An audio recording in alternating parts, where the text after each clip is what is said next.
Hello everyone, Angelo here, Hollywood filmmaker. I'm on my balcony and been working a lot on my screenwriting. Been a week since I made a video. I guess this is just how it's going to be, a week between videos. I've been talking with my mom seriously about, well, not that seriously, trying to get her to visit here. Even if she visits, I don't know how many videos I'll have to make because it's just going to be, I'm going to be so busy, not just, taking her around, but I'm going to be working on my screenwriting classes and, well, I guess I'll have the days off work. But we're trying to work it out. We'll see. I really don't know how this is going to work. If she'll be able to visit here, it's going to be expensive. And it's only getting more expensive in LA. There's a dog across the street on that balcony. I'm not going to bother filming it. I have the camera set up how I want. Just believe me. It's big, like a husky or something. I don't know breeds of dog. But, rent's only getting more expensive. Everything's getting more expensive. Groceries, gas. And, if she's here, I might rent a car, or maybe I'd get a rideshare car if those are feasible. I've heard bad stories about the customer service on them, and you got to use your phone to get in them, and if the phone connection isn't good, you're locked out of the car. So I'll look into that. Been eating really healthy, lost weight. I can see it on camera. Been losing weight. Still recovering from my rib injuries, so I can't do certain workouts. It sucks. Can't stretch really without messing up my ribs more, so I got to wait till that recovers. And it's wild because when I can't stretch, my muscles burn a lot when I'm sleeping. And I have the most vivid, bizarre nightmares. They're fascinating. Partly influenced, I think, by watching Love, Death, and Robots, which already is like its own drug trip. I love that show.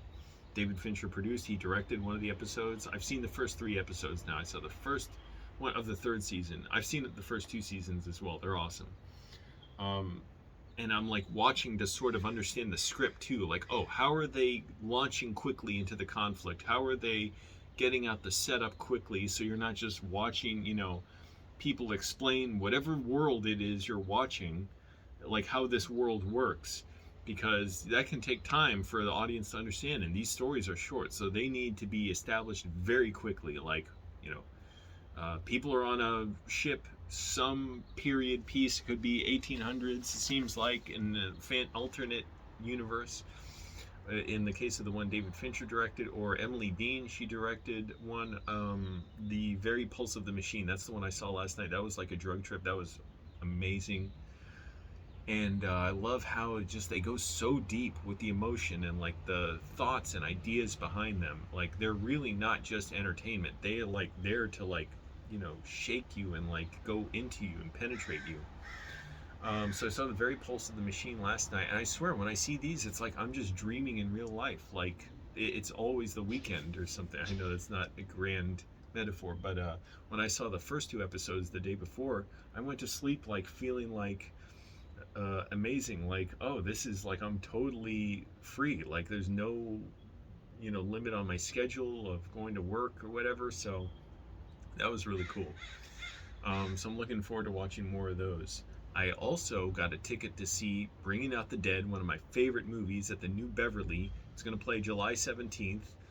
That's the theater Quentin Tarantino runs, and they play everything on film there. A lot of the stuff they have plays there sells out so quick, so I bought a ticket right away. Bringing Out the Dead is one of my favorite movies. Scorsese directed it, Paul Schrader wrote it, Nicolas Cage, and the whole cast is amazing.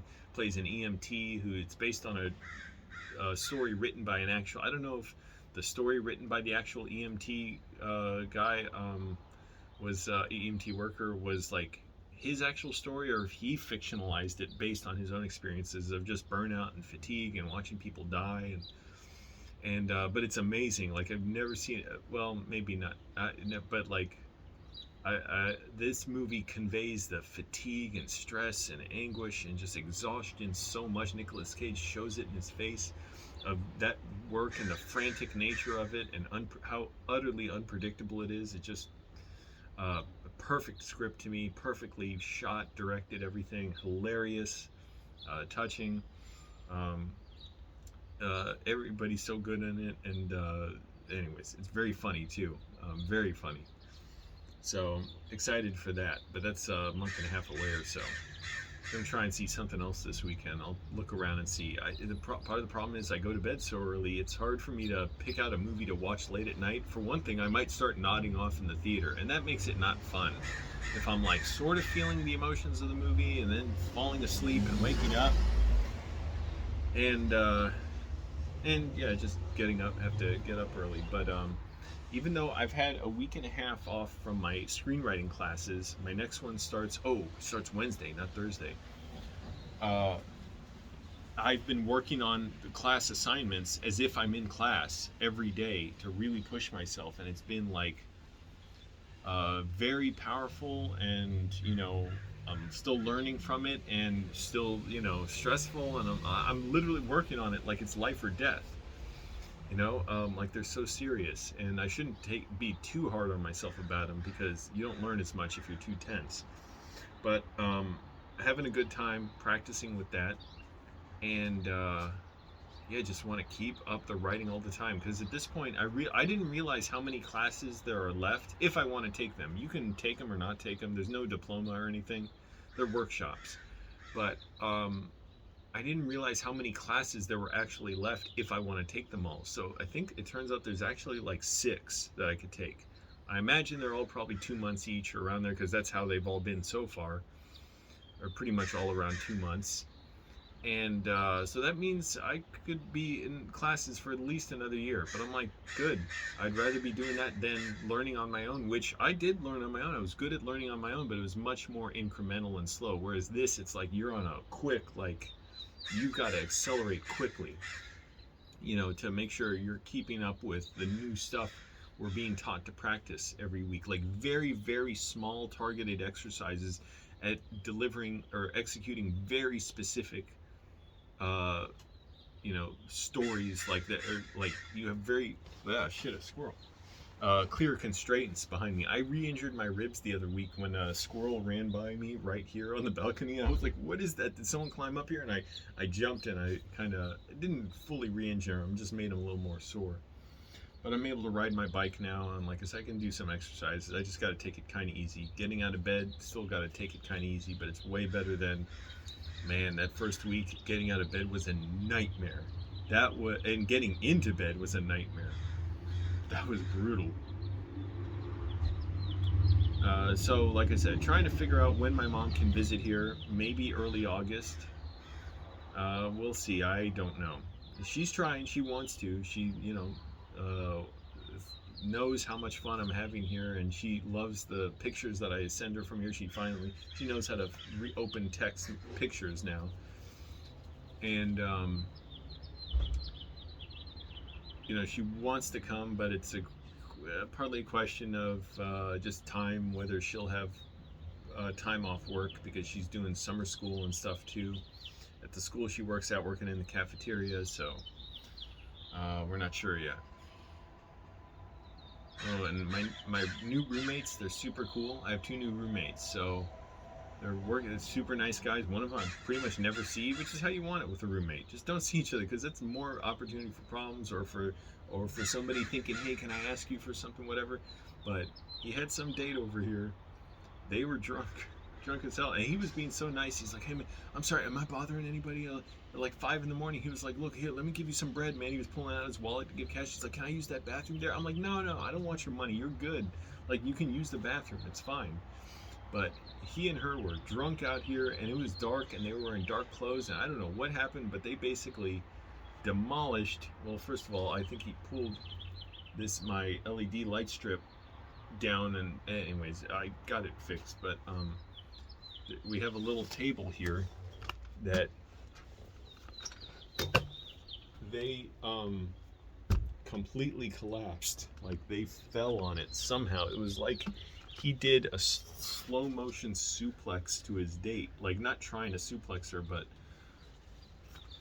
they're doing some kind of courtship gesture, and she was like, sort of, like I said, it was so dark, and they were wearing dark clothes. At first I didn't know it was like more than one person, but somehow he was like squatting above that little table, and she was like wrapped around him, and they just slowly fell down, and he crushed this thing and knocked over the screen door here, which is already loose. I don't know why people keep putting it back, whatever. And yeah, and this, the LED panel, I mean LED light strip came loose, so you see it plugs in to each other right here. So this came unplugged, but it works. I just plugged it back in. So anyways, that was interesting, but whatever. I put the table sort of back together, even though it's barely attached to the legs now. They kind of like tore from the bottom of it. But anyways, you know, I'm realizing, man, it costs so much to go out and see movies and stuff, but I want to, I love to, you know, I love going out, and sometimes I meet people, and, you know, talk to the people around me. Depends on the environment in the theater. One guy, he was just tripping in a movie I was in. He was like talking to himself and like kept touching his head, and I was behind him. I said, hey man, I'm behind you. I was like, hey, I said, who are you talking to?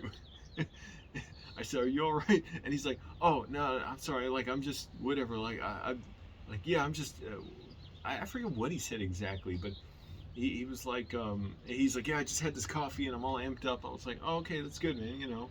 Yeah, that's cool, I get it, you're just unwinding now. And he was good after that. But yeah, he was acting out all weird. I'm like, this better not happen the whole movie. Anyways,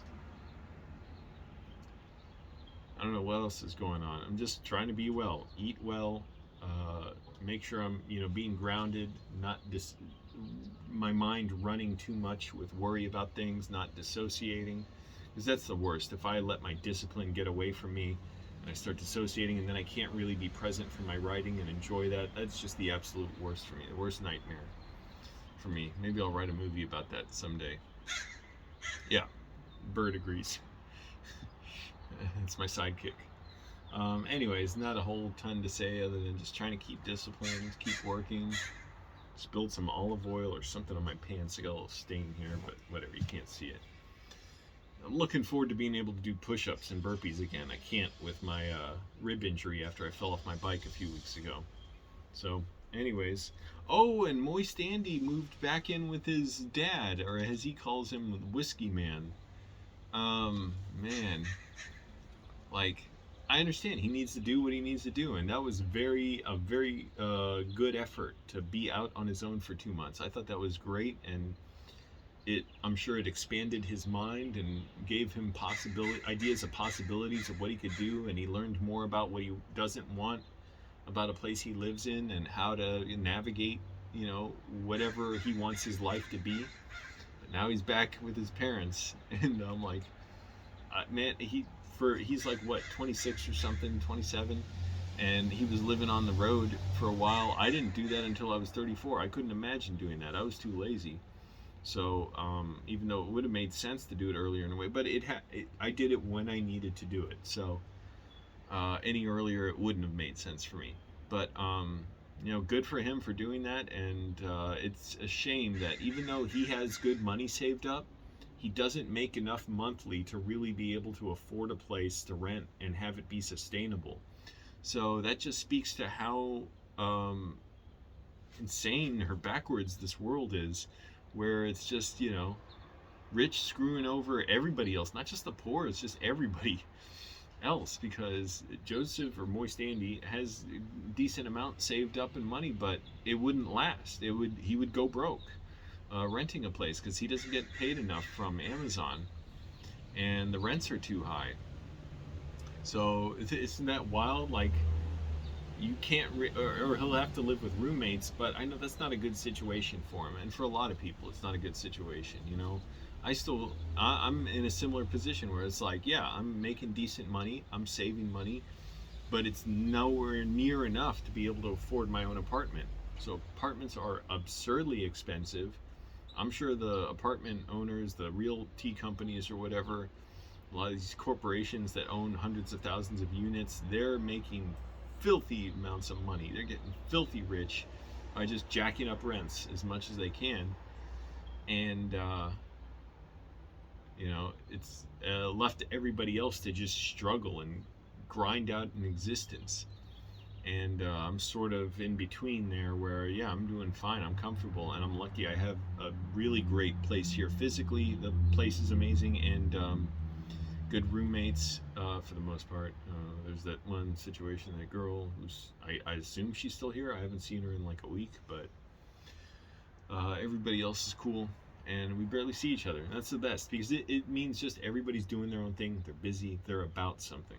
So that's good. But for Joseph, he should have his own place, and why not? A lot of people should. It would help avoid a lot of problems. So anyways, hope Joseph, oh, and he got a new phone finally, so he'll have better image quality in his videos. So I guess that's the weekly update from Flying Over Trout. Gonna keep writing, start my next class this week. Really looking forward to that, and just pushing through it like I'm being dragged through this very narrow passage, like a tunnel, where there's the way behind me is permanently sealed off, and I just have to keep going, meaning I have to write my way out of this. When I feel like trapped in it, like, why can't I just quit writing? Anything else I would want to quit if I had to put this much time into it and effort and struggle and money and classes. But this, I'm like, no, there's no backing out of it. The only way I can keep, like, I don't know how to describe it, but the only thing I can do to avoid being just permanently like bothered by this thing, just upset, is just keep going forward, meaning keep writing my way out of it. Not that I want to quit, but I was wondering, like, why can't I quit? Even if I wanted to, why couldn't I? And it's like, oh, every other path is closed off to me. I've already tried everything else I could possibly want to try, and this is what I have to do now. These are the stories I want to tell. There's no going back. Nothing will be the same if I, if I don't write. And I don't even like saying those words. That's why I hesitated there. Because of course I'm going to write every day, probably for the rest of my life. So anyways, I'm going to go to make my second grocery run today. It's 6:54 in the morning. Went to the first one, and now some stuff they don't have there, like kimchi, I want to go to the Korean grocery store for. So, bye.